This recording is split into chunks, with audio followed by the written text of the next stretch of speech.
ದೇವರ ಪ್ರಭಾವಕ್ಕೂ ರಾಜರ ಪ್ರಭಾವಕ್ಕೂ ವ್ಯತ್ಯಾಸಗಳೇನು? ನಿಮಗಿದು ತಿಳಿದಿದೆಯೋ?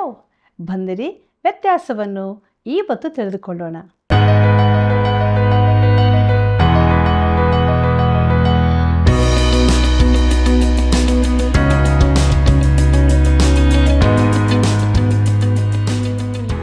ಆತ್ಮೀಯ ಸ್ನೇಹಿತರೆ, ನಿಮ್ಮೆಲ್ಲರಿಗೂ ಪ್ರೀತಿಯ ಸುಸ್ವಾಗತ. ದೈವಾನ್ವೇಷಣೆ ಕಾರ್ಯಕ್ರಮ ವೀಕ್ಷಿಸಿ ಕರೆ ಮಾಡಿ ಸೇವೆಯನ್ನು ಬೆಂಬಲಿಸ್ತಾ ಇದ್ದೀರಿ. ತುಂಬ ಹೃದಯದ ಕೃತಜ್ಞತೆಗಳು ಸಲ್ಲಿಸ್ತಾ ಇದ್ದೇವೆ. ಪ್ರಿಯರೇ, ತನ್ನ ಜೀವಿತಕ್ಕೆ ಪ್ರವೇಶಿಸುವ ಬಾಲಕನಾಗಿರುವ ಸವಾಲುಗಳು ಜ್ಞಾನಕ್ಕಾಗಿ ಕರೆ ಎಂಬ ವಿಷಯವನ್ನು ಅಧ್ಯಯನ ಮಾಡುವಾಗ ನಮ್ಮನ್ನು ದೇವರ ಹಸ್ತಕ್ಕೆ ಒಪ್ಪಿಸಿಕೊಡೋಣ. ಸತ್ಯಗಳನ್ನು ನಮ್ಮದಾಗಿ ಮಾಡಿಕೊಳ್ಳೋಣ, ಇತರರಿಗೂ ತಿಳಿಸೋಣ. ಬನ್ನಿರಿ, ಅಧ್ಯಯನವನ್ನು ಈಗ ನಾವು ಪ್ರಾರಂಭಿಸೋಣ. ಯಾವುದಕ್ಕೆ ನಂಬಿಕೆಯೋ ಆಧಾರವಿಲ್ಲವೋ ಅದು ಪಾಪ. ರೋಮಾಪುರದವರಿಗೆ ಬರೆದ ಪತ್ರಿಕೆ 14ನೇ ಅಧ್ಯಾಯ 23ನೇ ವಚನ. ಕರ್ತನಲ್ಲಿ ಪ್ರೀತಿಯುಳ್ಳ ಸಹೋದರ ಸಹೋದರಿಯರೇ, ನಮ್ಮ ರಕ್ಷಕನಾದ ಯೇಸು ಕ್ರಿಸ್ತನ ಮಹಿಮೆಯ ನಾಮದಲ್ಲಿ ನಿಮ್ಮೆಲ್ಲರಿಗೂ ನನ್ನ ಹೃದಯಪೂರ್ವಕವಾದ ಪ್ರೀತಿಯ ವಂದನೆಗಳು. ದೇವರ ಮಹಾಕೃಪೆಯಿಂದ ಜ್ಞಾನೋಕ್ತಿಗಳು ಪುಸ್ತಕದ ಅಧ್ಯಯನದಲ್ಲಿ ನಾವು ಮುಂದೆ ಸಾಗುತ್ತಾ ಇದ್ದೇವೆ. ದೇವರು ತಿಳಿಸಿದ ಸತ್ಯಗಳಿಗಾಗಿ ಸ್ತೋತ್ರವನ್ನು ಸಲ್ಲಿಸುತ್ತಾ ನಮ್ಮ ಅಧ್ಯಯನದಲ್ಲಿ ಮುಂದೆ ಸಾಗುವಾಗ ಸವಾಲು ಎಂಬ ವಿಚಾರವನ್ನು ನೋಡೋಣ. ಜ್ಞಾನೋಕ್ತಿಗಳು 1ನೇ ಅಧ್ಯಾಯ 5ನೇ ವಚನ ಹೀಗೆ ಹೇಳುತ್ತದೆ: ಜ್ಞಾನಿಯು ಇವುಗಳನ್ನು ಕೇಳಿ ಹೆಚ್ಚಾದ ಪಾಂಡಿತ್ಯವನ್ನು ಹೊಂದುವನು, ವಿವೇಕಿಯು ಮತ್ತಷ್ಟು ಉಚಿತಾಲೋಚನೆ ಉಳ್ಳವನಾಗುವನು ಎಂಬುದಾಗಿ. ಪ್ರೀತಿಯುಳ್ಳ ದೇವಜನರೇ, ಎಲ್ಲ ಶ್ರೇಷ್ಠ ವ್ಯಕ್ತಿಗಳ ಗುಣಸ್ವಭಾವ ಇದಾಗಿರುತ್ತದೆ. ತಾವು ಎಲ್ಲವನ್ನೂ ಕಲಿತವರು ಎಂಬುದಾಗಿ ಅವರೆಂದೂ ಹೇಳಿಕೊಳ್ಳುವುದೇ ಇಲ್ಲ. ರಾಕ್ ಸಂಗೀತದಲ್ಲಿ ಉತ್ತಮ ಸಾಧನೆ ಮಾಡಿ ಪ್ರಸಿದ್ಧನಾದ ಯವನಸ್ಥನ ಮಾತುಗಳನ್ನು ನಾನು ಕೇಳಿದೆ. ಅವನಲ್ಲಿದ್ದ ಎದ್ದು ಕಾಣುವ ಗುಣವೆಂದರೆ ಅವನ ಅಹಂಭಾವ. ತನಗೆ ಎಲ್ಲವೂ ತಿಳಿದದೆ ಎಂದೇ ಭಾವಿಸಿದ್ದ. ಅವನಿಗೆ ಯಾರೂ ಏನನ್ನು ತಿಳಿಸಿ ಹೇಳಲಾರದಾದರು.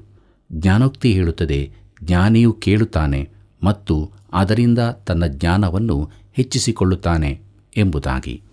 ಪ್ರಿಯರೇ, ವಿವೇಕವುಳ್ಳಾತನು ಒಳ್ಳೆಯ ಆಲೋಚನೆಯನ್ನು ಹೆಚ್ಚಿಸಿಕೊಳ್ಳುತ್ತಾನೆ ಎಂಬುದಾಗಿ ನೋಡುವಾಗ ಈ ಇಡೀ ಪುಸ್ತಕದ ಕರೆ ಸವಾಲು ಇದೇ ಆಗಿದೆ. ನೀನು ಬುದ್ಧಿವಂತನಾಗಿರುವುದೇ ಆದರೆ ಈ ಪುಸ್ತಕದಲ್ಲಿ ಹೇಳಿರುವ ಸಂಗತಿಗಳಿಗೆ ನೀನು ಕಿವಿಗೊಡುತ್ತಿ ಎಂದು ಸೊಲೊಮೋನನು ಹೇಳುತ್ತಾನೆ. ಪರಿಶುದ್ಧಾತ್ಮನು ಜ್ಞಾನೋಕ್ತಿ ಪುಸ್ತಕದ ಮೂಲಕವಾಗಿ ಹೇಳತಕ್ಕ ಅನೇಕ ಸಂಗತಿಗಳಿರುತ್ತವೆ. ಅವು ಶ್ರೇಷ್ಠ ಸತ್ಯಗಳು ಚಿಕ್ಕ ಮಾತುಗಳಲ್ಲಿ ಹೇಳಲ್ಪಟ್ಟಿವೆ. ಜ್ಞಾನೋಕ್ತಿಗಳು 1ನೇ ಅಧ್ಯಾಯ 6ನೇ ವಚನವನ್ನು ಗಮನಿಸಿರಿ. ಅಲ್ಲಿ ಹೀಗೆ ಬರುತ್ತದೆ: ಇವು ಗಾದೆ, ಸಾಮ, ಜ್ಞಾನಿಗಳ ನುಡಿ, ಒಗಟು, ಇವುಗಳನ್ನು ತಿಳಿಯಲು ಸಾಧನಗಳಾಗಿವೆ ಎಂಬುದಾಗಿ. ಕರ್ತನಲ್ಲಿ ಪ್ರೀತಿಯುಳ್ಳ ಸಹೋದರ ಸಹೋದರಿಯರೇ, ಇದೇ ಮಾತನ್ನು ತಿಳಿಸುವ ಇನ್ನೊಂದು ಜ್ಞಾನೋಕ್ತಿಯ ಮಾತೂ ಇದೆ. ಜ್ಞಾನೋಕ್ತಿ 25:2ರಲ್ಲಿ ವಿಷಯವನ್ನು ರಹಸ್ಯ ಮಾಡುವುದು ದೇವರ ಪ್ರಭಾವ, ವಿಷಯವನ್ನು ವಿಮರ್ಶೆ ಮಾಡುವುದು ರಾಜರ ಪ್ರಭಾವ ಎಂಬುದಾಗಿ. ಪ್ರಿಯರೇ, ಇದು ನನಗೆ ಇಷ್ಟವಾದ ಮಾತಾಗಿದೆ. ದೇವರು ಸುವಾರ್ತೆಯನ್ನು ಇತರರಿಗೆ ಘೋಷಿಸುವಂತೆ ಸ್ಪಷ್ಟವಾಗಿ ತಿಳಿಯಪಡಿಸಿದ್ದಾನೆ. ಆದರೆ ವಜ್ರದಂತೆ ಅಮೂಲ್ಯವಾದ ಅನೇಕ ಗುಪ್ತ ಸತ್ಯಗಳು ದೇವರ ವಾಕ್ಯದಲ್ಲಿವೆ. ದೇವರು ವಜ್ರಗಳನ್ನು ಬೀದಿಗಳಲ್ಲಿ ಚೆಲ್ಲಲಿಲ್ಲ. ಅಮೂಲ್ಯವಾದ ಆಭರಣಗಳಲ್ಲಿರಿಸಿ ಮಾನವನು ಹುಡುಕಿ ಕಂಡುಕೊಳ್ಳುವಂತೆ ಹುದುಗಿಸಿ ಇರಿಸಿದ್ದಾನೆ. ಚಿನ್ನ, ವಜ್ರ ಇನ್ನಿತರ ಅಮೂಲ್ಯ ಹರಳುಗಳನ್ನು ಗಣಿಗಳಿಂದ ಅಗೆದು ತೆಗೆಯಬೇಕಾಗಿದೆ. ತೈಲವನ್ನು ಭೂಮಿ ಕೊರೆದು ಸಂಗ್ರಹಿಸಬೇಕು. ದೇವರ ಕಾರ್ಯವಿಧಾನ ಇದೇ ಆಗಿದೆ. ಅಮೂಲ್ಯವಾದದ್ದನ್ನು ಹುದುಗಿಸಿಡುವುದು ದೇವರ ಪ್ರಭಾವವಾಗಿದೆ. ಪ್ರಿಯ ಸ್ನೇಹಿತನೇ, ದೇವರ ವಾಕ್ಯವನ್ನು ನಿನಗೆ ಸಾಧ್ಯವಿದ್ದಷ್ಟು ಮುತುವರ್ಜಿಯಿಂದ ಅಭ್ಯಾಸಿಸಬೇಕು. ಕರ್ತನಾದ ಯೇಸು ಹೇಳಿದ್ದಾನೆ, ಶಾಸ್ತ್ರಗಳನ್ನು ಹುಡುಕಿರಿ, ಅವುಗಳಲ್ಲಿ ನಿತ್ಯ ಜೀವ ಉಂಟೆಂದು ನೀವು ನೆನೆಸುತ್ತೀರಲ್ಲ ಎಂಬುದಾಗಿ. ಪ್ರಿಯರೇ, ಶಾಸ್ತ್ರಗಳನ್ನು ಹುಡುಕಬಾರದೆಂದು ಆತನು ಹೇಳಲಿಲ್ಲ, ಹುಡುಕಬೇಕೆಂದೇ ಹೇಳಿದ್ದಾನೆ. ನೀವು ಅವುಗಳನ್ನು ಶೋಧಿಸದಿರುವುದರಿಂದ ನಿಮಗೆ ನಿತ್ಯ ಜೀವ ದೊರಕಿದೆ ಎಂದು ಭಾವಿಸುತ್ತೀರಿ. ಆದರೆ ನೀವು ನಿಜವಾಗಿ ಹುಡುಕಲಿಲ್ಲ. ನೀವು ಸತ್ಯವೇದನ್ನು ಓದುತ್ತೀರಿ, ಆದರೆ ಅದರಲ್ಲಿರುವ ನಿಜ ಸಂದೇಶವನ್ನು ತಿಳಿದುಕೊಳ್ಳಲಿಲ್ಲ. ಅದರಲ್ಲಿರುವ ನಿಜ ದ್ರವ್ಯವೆಂದರೆ ಕ್ರಿಸ್ತನೇ.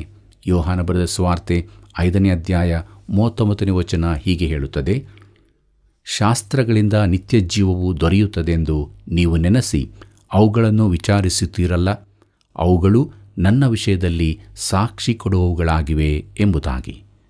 ಪ್ರಿಯ ಸ್ನೇಹಿತನೇ, ಸತ್ಯವೇದದಲ್ಲಿ ನೀನು ಕ್ರಿಸ್ತನನ್ನು ಕಂಡುಕೊಂಡಿಲ್ಲವಾದರೆ ನೀನು ವಜ್ರಗಳಿಗಾಗಿ ಹುಡುಕುತ್ತಿಲ್ಲ, ಆಳವಾಗಿ ಅಗಿಯುತ್ತಿಲ್ಲ.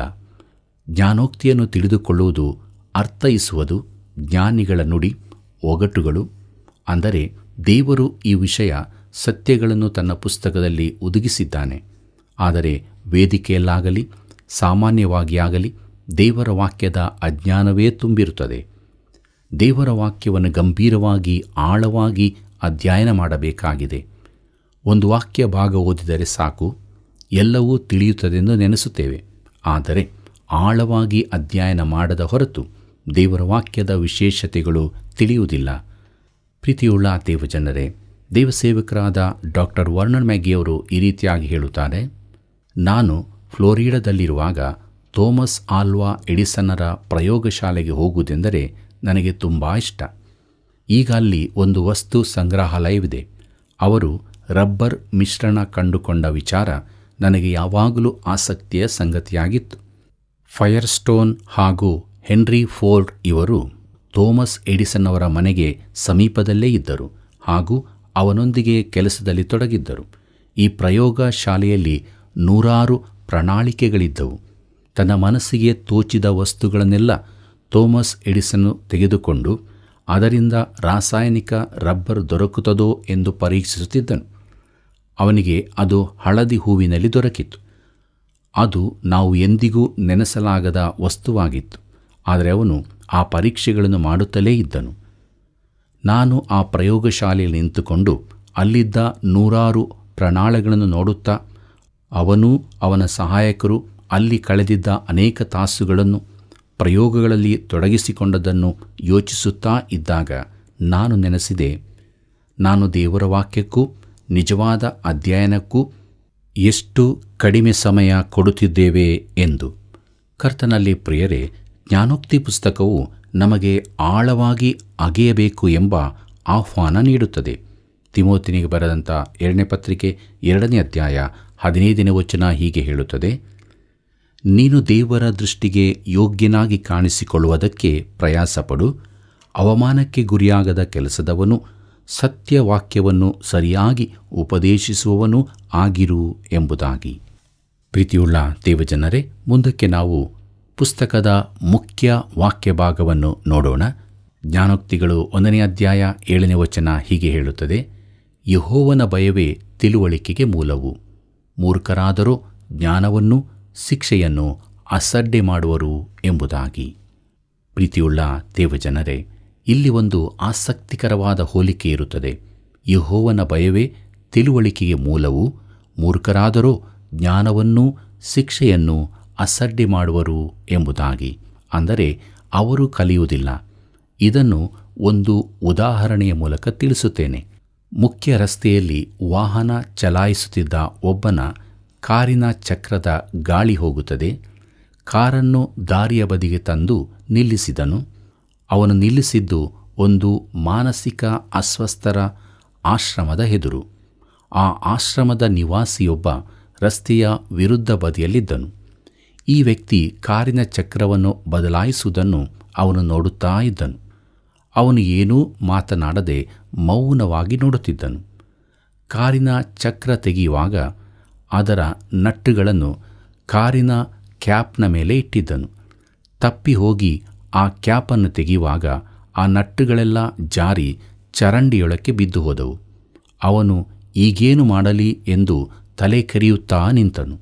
ಆಚೆ ಬದಿಯಲ್ಲಿ ನಿಂತು ನೋಡುತ್ತಾ ಇದ್ದವನು ಹೀಗೆ ಹೇಳಿದನು, ನೀನು ಇತರ ಚಕ್ರಗಳಿಂದ ಒಂದೊಂದು ನಟ್ಟನ್ನು ತೆಗೆದು ಈ ಚಕ್ರಕ್ಕೆ ಹಾಕು. ಮುಂದೆ ಗ್ಯಾರೇಜ್ ತನಕ ಹೋಗಬಹುದು. ಅಲ್ಲಿ ಹೊಸ ನಟ್ಟುಗಳನ್ನು ತೆಗೆದುಕೋ ಎಂಬುದಾಗಿ. ಕಾರಿನವನು ಅವನ ಕಡೆಗೆ ನೋಡಿ ಆಶ್ಚರ್ಯದಿಂದ ನೋಡಿದನು. ನನಗೆ ಯಾಕೆ ಇದು ಹೊಳೆಯಲಿಲ್ಲ? ನೀನು ಈ ಸಂಸ್ಥೆಯಲ್ಲಿರುವವನು, ನಾನು ಹೊರಗಿನವನು, ಆದರೂ ನಿನಗೆ ಇದು ಹೊಳೆಯಿತು. ಆಗ ಆ ವ್ಯಕ್ತಿ ಹೇಳಿದನು, ನಾನು ವಿಚಿತ್ರ ವ್ಯಕ್ತಿಯಾಗಿರಬಹುದು, ಆದರೆ ಬುದ್ಧಿಹೀನನಲ್ಲ. ಈ ಜ್ಞಾನೋಕ್ತಿ ಪುಸ್ತಕವು ನನ್ನನ್ನು ನಿನ್ನನ್ನು ಮೂರ್ಖತನದಿಂದ ಹೊರತರುವ ಕೆಲಸ ಮಾಡುತ್ತದೆ ಮತ್ತು ಮೂರ್ಖತನದ ಕುರಿತಾಗಿ ಈ ಪುಸ್ತಕವು ತುಂಬ ಹೇಳುತ್ತದೆ. ಜ್ಞಾನೋಕ್ತಿಗಳು 1ನೇ ಅಧ್ಯಾಯ 8 ಮತ್ತು 9ನೇ ವಚನಗಳನ್ನು ಗಮನಿಸಿರಿ. ಅಲ್ಲಿ ನಾವು ಹೀಗೆ ನೋಡುತ್ತೇವೆ: ಮಗನೇ, ನಿನ್ನ ತಂದೆಯ ಉಪದೇಶವನ್ನು ಕೇಳು, ನಿನ್ನ ತಾಯಿಯ ಬೋಧನೆಯನ್ನು ತೊರೆಯಬೇಡ. ಅವು ನಿನ್ನ ತಲೆಗೆ ಅಂದದ ಪುಷ್ಪ ಕಿರೀಟ, ಕೊರಳಿಗೆ ಹಾರ ಎಂಬುದಾಗಿ. ಕರ್ತನಲ್ಲಿ ಪ್ರಿಯರೇ, ಇದು ಮನೆಯೊಳಗಿನ ಸಂಬಂಧದ ಕುರಿತಾಗಿದೆ. ಇದನ್ನು ಓದುವವರಲ್ಲಿ ಅನೇಕರು ಭಕ್ತಿವಂತ ತಂದೆ ತಾಯಂದಿರ ಮಕ್ಕಳು ಇರಬಹುದು. ಅವರಿಗೆ ಹೆತ್ತವರಿಂದ ಒಳ್ಳೆಯ ಬುದ್ಧಿ ಮಾತುಗಳು ದೊರಕಿದ್ದು ಅದರಿಂದ ಅವರು ದೂರ ಆಗಲಿಲ್ಲ. ಅದಕ್ಕೆ ಬದಲಾಗಿ ದೇವರ ಕುರಿತಾಗಿ ತಮ್ಮ ಮಕ್ಕಳಿಗೆ ಬೋಧಿಸದ ಹೆತ್ತವರನ್ನು ದೇವರೇ ಕರುಣಿಸಲಿ. ಪ್ರೀತಿಯುಳ್ಳ ದೇವಜನರೇ, ಮುಂದಕ್ಕೆ ನಾವು ಮನೆಯ ಹೊರಗಿನ ಶೋಧನೆ ಎಂಬ ವಿಚಾರವನ್ನು ನೋಡೋಣ. ಜ್ಞಾನೋಕ್ತಿಗಳು 1ನೇ ಅಧ್ಯಾಯ 10ನೇ ವಚನ ಹೀಗೆ ಹೇಳುತ್ತದೆ: ಮಗನೇ, ಪಾಪಿಗಳು ದುಷ್ಪ್ರೇರಣೆ ಮಾಡಿದರೆ ನೀನು ಒಪ್ಪಲೇಬೇಡ ಎಂಬುದಾಗಿ. ಪ್ರೀತಿಯುಳ್ಳ ದೇವಜನರೇ, ಈಗ ಮನೆಯ ಹೊರಗಿನ ಚಟುವಟಿಕೆ ಇದೆ. ಒಬ್ಬ ಮಗನು ಮನೆಯಿಂದ ಹೊರಬರುವಾಗ ಅವನು ಸಂಧಿಸುವ ಮೊದಲ ವ್ಯಕ್ತಿ ಯಾರು? ಮಾನವರೆಲ್ಲರೂ ಕ್ರಿಸ್ತನನ್ನು ಕಂಡುಕೊಳ್ಳದೆ ಪಾಪಿಗಳಾಗಿರುವವರಾಗಿದ್ದಾರೆ. ನಾವೆಲ್ಲರೂ ಪಾಪಿಗಳಾಗಿದ್ದವರೇ. ಆದರೆ ಈ ಮಗನು ರಕ್ಷಣೆ ಹೊಂದಿರದ ವ್ಯಕ್ತಿಗಳನ್ನು ಸಂಧಿಸುತ್ತಾನೆ. ಅವರೊಂದಿಗೆ ಅವನು ಹೇಗಿರಬೇಕು? ಅವರ ಮಾತುಗಳಿಗೆ ಒಪ್ಪಲೇಬೇಡ. ಪ್ರಿಯರೇ, ಜ್ಞಾನೋಕ್ತಿಯ ಮಾತುಗಳು ಸತ್ಯವೇದದಲ್ಲಿನ ವ್ಯಕ್ತಿಗಳ ಕುರಿತಾಗಿ ಸೂಚಿಸುತ್ತದೆ ಎಂದು ನಾನು ಹೇಳಿದ್ದನಲ್ಲವೇ? ಒಂದು ವೇಳೆ ಕೆಲವು ಮಾತುಗಳು ನಿನ್ನ ಸ್ನೇಹಿತರನ್ನು ಸೂಚಿಸುವವುಗಳಾಗಿರಬಹುದು. ಇಲ್ಲಿ ಕಾಣುವ ಮಾತುಗಳು ಯೋಸೇಫನು ಐಗುಪ್ತಕ್ಕೆ ಕೊಂಡೊಯ್ಯಲ್ಪಟ್ಟಾಗ ಪೊಟೀಫರನ ಹೆಂಡತಿಯಿಂದ ಶೋಧನೆಗೊಳಗಾದದ್ದನ್ನು ಸೂಚಿಸುವುದಿಲ್ಲವೇ? ಅವನು ಆಕೆಯ ಮಾತುಗಳಿಗೆ ಒಪ್ಪಲೇ ಇಲ್ಲ. ಮುಂದಕ್ಕೆ ನೋಡೋಣ. ಜ್ಞಾನೋಕ್ತಿಗಳು 1ನೇ ಅಧ್ಯಾಯ 11ನೇ ವಚನದಿಂದ 13ನೇ ವಚನದವರೆಗೆ. ಅಲ್ಲಿ ನಾವು ಹೀಗೆ ನೋಡುತ್ತೇವೆ: ಅವರು ನಮ್ಮೊಂದಿಗೆ ಬಾ, ರಕ್ತಕ್ಕಾಗಿ ಹೊಂಚು ಹಾಕೋಣ, ನಿರಪರಾಧಿಯನ್ನು ಕಾರಣವಿಲ್ಲದೆಯೇ ಹಿಡಿಯುವುದಕ್ಕೆ ಕಾದಿರೋಣ. ಪಾತಾಳವು ತನ್ನೊಳಗೆ ಇಳಿಯುವವರನ್ನು ಸಂಪೂರ್ಣವಾಗಿ ನುಂಗುವಂತೆ ನಾವು ಇವರನ್ನು ಜೀವದೊಡನೆ ನುಂಗಿಬಿಡುವ ಸಕಲ ವಿಧವಾದ ಅಮೂಲ್ಯ ಸಂಪತ್ತನ್ನು ಕಂಡುಹಿಡಿದು ಕೊಳ್ಳೆ ಮಾಡಿ ನಮ್ಮ ಮನೆಗಳಲ್ಲಿ ತುಂಬುವೆವು ಎಂಬುದಾಗಿ. ಕರ್ತನಲ್ಲಿ ಪ್ರಿಯರೇ, ಏನೂ ಶ್ರಮಪಡದೆ ಸುಲಭದಲ್ಲಿ ಹಣ ಮಾಡುವ ಯೋಚನೆಗಳು ಪಾಪಿಗಳ ಮನಸ್ಸಿನಲ್ಲಿರುತ್ತವೆ. ತಾನು ಅಭಿವೃದ್ಧಿಯಾಗಲು ಬೇರೆಯವರನ್ನು ದೋಚುವ ಆಲೋಚನೆಗಳು. ಜ್ಞಾನೋಕ್ತಿಗಳು 1ನೇ ಅಧ್ಯಾಯ 14ನೇ ವಚನವನ್ನು ಗಮನಿಸಿ. ಅಲ್ಲಿ ಹೀಗೆ ಬರೆದಿದೆ: ನಮ್ಮ ಸಂಗಡ ಪಾಲುಗಾರನಾಗು, ನಮ್ಮೆಲ್ಲರಿಗೂ ಹುದುವಾದ ಒಂದೇ ಹಮ್ಮಿಣಿಯಿರುವುದು ಎಂಬುದಾಗಿ. ಪ್ರಿಯರೇ, ಈ ದಿನಗಳ ಜನರ ಯೋಚನೆ ಈ ರೀತಿ ಇರುತ್ತದೆ: ಒಂದೇ ಹಣದ ಚೀಲ ನಮ್ಮಲ್ಲಿರಲಿ. ಈ ರೀತಿ ಯೋಚನೆ ಇರುವವರು ತಾವಾಗಿ ಏನನ್ನೂ ಮಾಡುವುದಿಲ್ಲ. ತಾವು ಏನೂ ದುಡಿಯದೆ ಇತರರ ದುಡಿಮೆಯಿಂದ ತಾವು ಜೀವನ ನಡೆಸುವವರು. ಇದು ಸುಳ್ಳಾದ ತತ್ವ. ಆದರೆ ಈಗಿನ ಯುವಜನರಲ್ಲಿ ಇದು ಸಾಮಾನ್ಯವಾಗಿರುತ್ತದೆ. ಈಗಿನ ಕಾಲದ ಜನರ ಯೋಚನೆಯೂ ಹೀಗೇ ಇರುತ್ತದೆ. ಏನೂ ಪ್ರಯಾಸ ಪಡದೆ ಸುಲಭ ಮಾರ್ಗದಿಂದ, ಬೇಕಾದರೆ ಹೊಸ ಮಾರ್ಗಗಳಿಂದ ಹಣ ಮಾಡುವ ಎಂಬುದೇ. ಕರ್ತನಲ್ಲಿ ಪ್ರಿಯರೇ, ದೇವರ ಸೇವಕರಾದ ಡಾಕ್ಟರ್ ವರ್ನನ್ ಮ್ಯಾಗಿಯವರು ಈ ರೀತಿಯಾಗಿ ಹೇಳುತ್ತಾರೆ: ನಾನು 14 ವರ್ಷದವನಾಗಿರುವಾಗ ನನ್ನ ತಂದೆಯವರು ಹತ್ತಿ ಗಿರಣಿಯಲ್ಲಿನ ಅಪಘಾತವೊಂದರಲ್ಲಿ ತೀರಿಕೊಂಡರು. ನನ್ನ ತಾಯಿ ನನ್ನನ್ನು ನನ್ನ ತಂಗಿಯನ್ನು ಕರಕೊಂಡು ನಾಶ್ವಿಲ್ಲೆಗೆ ಹಿಂತಿರುಗಿದರು. ನಮ್ಮ ಮನೆ ಅಲ್ಲಿತ್ತು. ನಮ್ಮಲ್ಲಿ ಹಣವಿಲ್ಲದರಿಂದ ನಾನು ಶಾಲೆಗೆ ಹೋಗಲಾಗಲಿಲ್ಲ. ಕೆಲಸಕ್ಕೆ ಹೋಗಬೇಕಾಯಿತು. ಒಂದು ಗೃಹೋಪಕರಣ ಮಳಿಗೆಯಲ್ಲಿ ನನಗೆ ಕೆಲಸ ಸಿಕ್ಕಿತು. ಅವರು ಮನೆಗೆ ಬೇಕಾದ ಎಲ್ಲ ಸಾಮಗ್ರಿಗಳನ್ನು ಮಾರುತ್ತಿದ್ದರು. ಇತರ ಕೆಲವು ಹುಡುಗರು ನನ್ನೊಂದಿಗೆ ಕೆಲಸ ಮಾಡುತ್ತಿದ್ದರು. ಅವರು ಕೆಟ್ಟ ಹುಡುಗರಾಗಿದ್ದರು. ಅವರು ಕೇಂಡಿಯ ಪೆಟ್ಟಿಗೆಗಳಿಂದ ಒಂದೊಂದರಂತೆ ಕೇಂಡಿಯನ್ನು ಕದಿಯುತ್ತಿದ್ದರು. ಯಾರಿಗೂ ತಿಳಿಯುತ್ತಿರಲಿಲ್ಲ. ಮೊದಲ ದಿನ ನಾನು ಅವರೊಂದಿಗೆ ಸೇರಿಕೊಂಡಾಗ ನನಗೆ ರಾತ್ರಿ ನಿದ್ದೆ ಬರಲಿಲ್ಲ. ನಾನು ನೆನೆಸಿದೆ, ಇದು ಸರಿಯಲ್ಲ, ನಾನು ಮಾಡುವುದು ಕಳ್ಳತನವೇ ಆಗಿದೆ. ಮರುದಿನ ನಾನು ಆ ರೀತಿ ಮಾಡಲಿಲ್ಲ. ಆದರೆ ಈಗಾಗಲೇ ತೆಗೆದ ಕೇಂಡಿಯನ್ನು ಹಿಂದಿರುಗಿಸಲಾಗಲಿಲ್ಲ, ಯಾಕೆಂದರೆ ನಾನು ಅದನ್ನು ತಿಂದಾಗಿತ್ತು. ಬಳಿಕ ನನಗೆ 6 ಕೇಂಡಿಗಳ ಒಂದು ಪೊಟ್ಟಣವನ್ನು ಕೊಟ್ಟು ಅದರಲ್ಲಿರುವುದನ್ನು ನಾನು ಮಾರಲು ಹೇಳಿದರು. ಇದನ್ನು ಮಾರಿದರೆ 6ನೇಯದನ್ನು ನಾನು ಇಟ್ಟುಕೊಳ್ಳಬಹುದಿತ್ತು. ಈಗ ನನಗೆ 1 ಕೇಂಡಿ ಸಿಗುತ್ತಿತ್ತು. ಆದರೆ ನಾನು ಅದಕ್ಕಾಗಿ ದುಡಿಯಬೇಕಾಗಿತ್ತು. ಇದು ಒಳ್ಳೆಯ ದಾರಿ ಎಂದು ನಾನು ಭಾವಿಸಿದೆ ಎಂಬುದಾಗಿ. ಕರ್ತನಲ್ಲಿ ಪ್ರಿಯರೇ, ಇಂತಹ ಕೆಟ್ಟ ಕೃತ್ಯಗಳನ್ನು ಮಾಡುವವರ ಗುಂಪಿನೊಂದಿಗೆ ಯುವಕರು ಸೇರಿಕೊಳ್ಳುವುದು ಬಹು ಸುಲಭ ಮತ್ತು ಇಂತಹ ಮೋಸ ಕೃತ್ಯಗಳಲ್ಲಿ ಅವರು ಸಿಕ್ಕಿ ಬೀಳದೆ ತಪ್ಪಿಸಿಕೊಳ್ಳಲು ಸಾಕು. ತಮ್ಮ ಸಂಬಳಕ್ಕೆ ತಕ್ಕ ಕೆಲಸ ಮಾಡದವರೂ ಇರುತ್ತಾರೆ. ಆದ್ದರಿಂದಲೇ ಇಲ್ಲಿನ ಯುವಕನಿಗೆ ಅಂಥವರೊಂದಿಗೆ ಸೇರಬಾರದೆಂಬ ಬುದ್ಧಿಮಾತು ಹೇಳಲ್ಪಟ್ಟಿದೆ. ಜ್ಞಾನೋಕ್ತಿಗಳು 1ನೇ ಅಧ್ಯಾಯ 15ನೇ ವಚನ ಹೀಗೆ ಹೇಳುತ್ತದೆ: ಮಗನೇ, ಅವರೊಡನೆ ದಾರಿಯಲ್ಲಿ ನಡೆಯಬಾರದು, ಅವರ ಮಾರ್ಗದಲ್ಲಿ ನೀನು ಹೆಜ್ಜೆ ಇಡಬೇಡ ಎಂಬುದಾಗಿ. ಪ್ರೀತಿಯುಳ್ಳ ದೇವಜನರೇ, ಇಂತಹ ಪ್ರತ್ಯೇಕತೆಯನ್ನು ಸತ್ಯವೇದವು ಸ್ಪಷ್ಟವಾಗಿ ತಿಳಿಸುತ್ತದೆ. ಕೊರಿಂಥದವರಿಗೆ ಬರೆದ 2ನೇ ಪತ್ರಿಕೆ 6ನೇ ಅಧ್ಯಾಯ 17ನೇ ವಚನ ಹೀಗೆ ಹೇಳುತ್ತದೆ: ಅನ್ಯಜನರ ಮಧ್ಯದಲ್ಲಿಂದ ಹೊರಟು ಬಂದು ಪ್ರತ್ಯೇಕವಾಗಿರಿ ಎಂಬುದಾಗಿ. ಪ್ರಿಯರೇ, ಇದು ವಿಗ್ರಹಾರಾಧನೆ ಕುರಿತಾಗಿ ಹೇಳಲ್ಪಟ್ಟಿದ್ದರೂ ಇತರ ವಿಚಾರಗಳಿಗೂ ಅನ್ವಯವಾಗುತ್ತದೆ. ಸೊಲೊಮೋನನು ಹೇಳುತ್ತಾನೆ, ಇಂತಹ ದುಷ್ಟ ಜನರಿಂದ ದೂರವಾಗಿರು ಎಂದು. ಮುಂದಕ್ಕೆ ನೋಡೋಣ. ಜ್ಞಾನೋಕ್ತಿಗಳು 1ನೇ ಅಧ್ಯಾಯ 16ನೇ ವಚನದಿಂದ 18ನೇ ವಚನದವರೆಗೆ. ಅಲ್ಲಿ ಹೀಗೆ ಬರೆದದೆ: ಅವರ ಕಾಲುಗಳು ಕೇಡನ್ನು ಹಿಂಬಾಲಿಸಿ ಓಡುವವು, ಅವರು ರಕ್ತವನ್ನು ಸುರಿಸಲು ಆತುರಪಡುವರು. ಪಕ್ಷಿಗಳ ಕಣ್ಣೆದುರಿಗೆ ಬಲೆಯನ್ನೊಡ್ಡುವುದು ವ್ಯರ್ಥ. ಇವರಾದರೋ ಸ್ವರಕ್ತವನ್ನು ಸುರಿಸಿಕೊಳ್ಳುವುದಕ್ಕೆ ಹೊಂಚು ಹಾಕುತ್ತಾರೆ, ಸ್ವಜೀವವನ್ನು ತೆಗೆದುಕೊಳ್ಳುವುದಕ್ಕೆ ಕಾದಿರುತ್ತಾರೆ ಎಂಬುದಾಗಿ. ಕರ್ತನಲ್ಲಿ ಪ್ರಿಯರೇ, ಇಂತಹ ಜನರ ಸಂಗಡ ಸೇರಿಕೊಂಡರೆ ಮುಂದೆ ನಿನಗೆ ನೀನೇ ನಾಶವನ್ನು ತಂದುಕೊಳ್ಳುತ್ತಿ, ನಿನ್ನ ಬಲೆಯಲ್ಲಿ ನೀನೇ ಸಿಕ್ಕಿಕೊಳ್ಳುತ್ತಿ.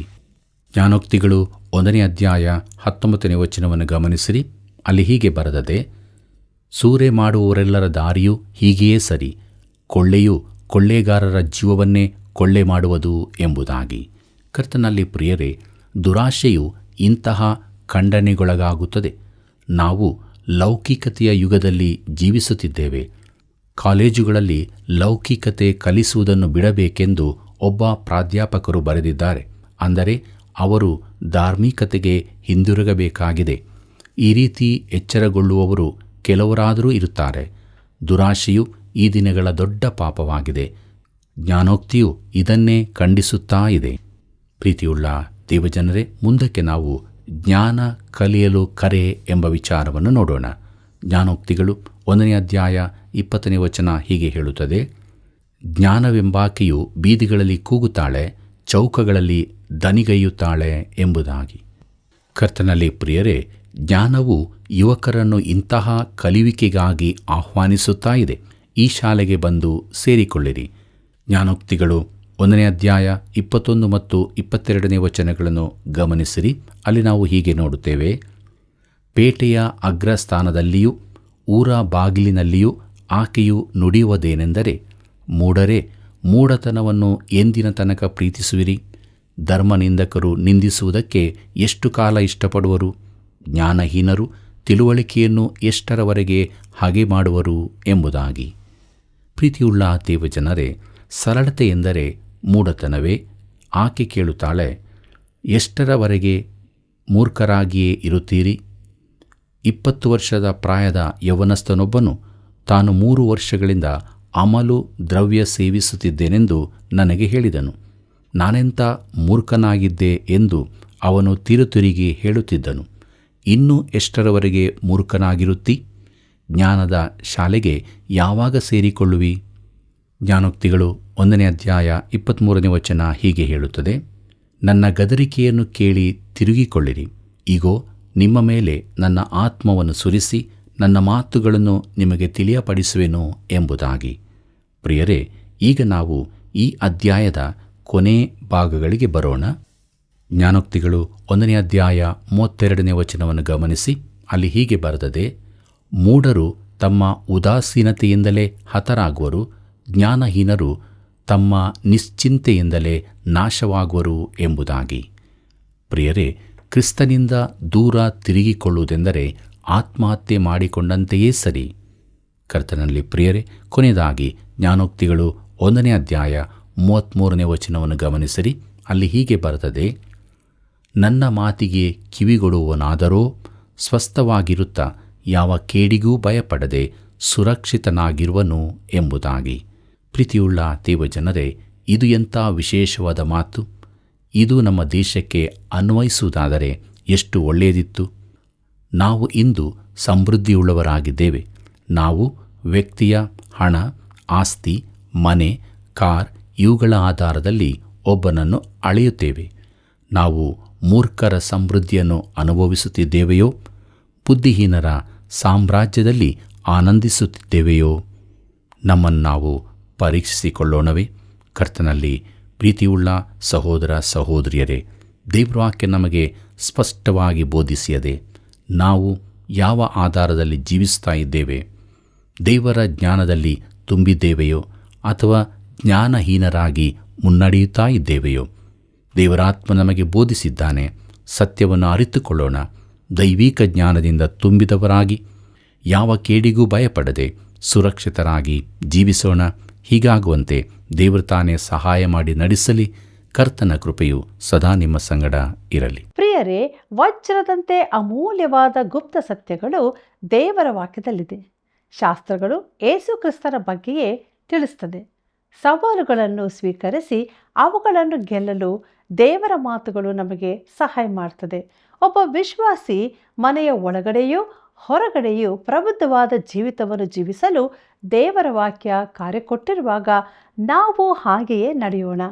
ದೇವರನ್ನು ಮಹಿಮೆ ಪಡಿಸೋಣ. ಬನ್ರಿ, ಈಗ ನಾವು ಕಣ್ಗಳನ್ನು ಮುಚ್ಚಿ ಪ್ರಾರ್ಥನೆ ಮಾಡೋಣ.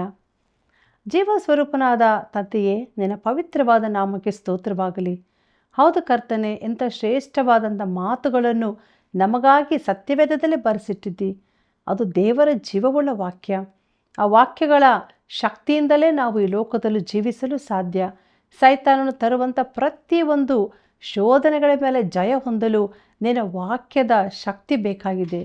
ಪ್ರಿಯ ಕರ್ತನೆ, ನಮ್ಮ ಪ್ರೀತಿಯ ಬಾಂಧವರನ್ನು ಆಶೀರ್ವದಿಸು. ಅವರು ಯಾವ ಯಾವ ಹೋರಾಟಗಳಲ್ಲಿದ್ದಾರೋ, ಚಿಂತೆಗಳಲ್ಲಿದ್ದಾರೋ, ದುಃಖದಲ್ಲಿದ್ದಾರೋ ನಮಗೆ ಗೊತ್ತಿಲ್ಲ.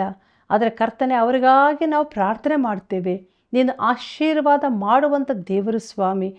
ಈ ಸಮಯದಲ್ಲಿ ಆ ಪ್ರಿಯರನ್ನು ತಾಕು. ಯಾರ್ಯಾರು ಅನಾರೋಗ್ಯತೆಯಲ್ಲಿದ್ದಾರೋ, ಬಾಧೆ ಉಪದ್ರವಗಳಲ್ಲಿದ್ದಾರೋ ಅವರನ್ನು ಮುಟ್ಟಿ ಸ್ವಸ್ಥಪಡಿಸು. ಯೇಸುವಿನ ನಾಮದಲ್ಲಿ ಬೇಡಿದ್ದೇವೆ, ಆಮೇನ್.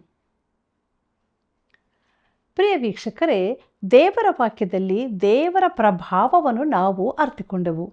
ನಿಮ್ಮ ಪ್ರಿಯರು ಮತ್ತು ಸ್ನೇಹಿತರು ದೇವರ ಪ್ರೀತಿಯನ್ನು ತಿಳಿದುಕೊಳ್ಳಲು ಈ ಕಾರ್ಯಕ್ರಮವನ್ನು ಅವ್ರಿಗೆ ಕೂಡ ನೀವು ಪರಿಚಯ ಮಾಡಿರಿ. ಮತ್ತೆ ಭೇಟಿಯಾಗೋಣ. ವಂದನೆಗಳು.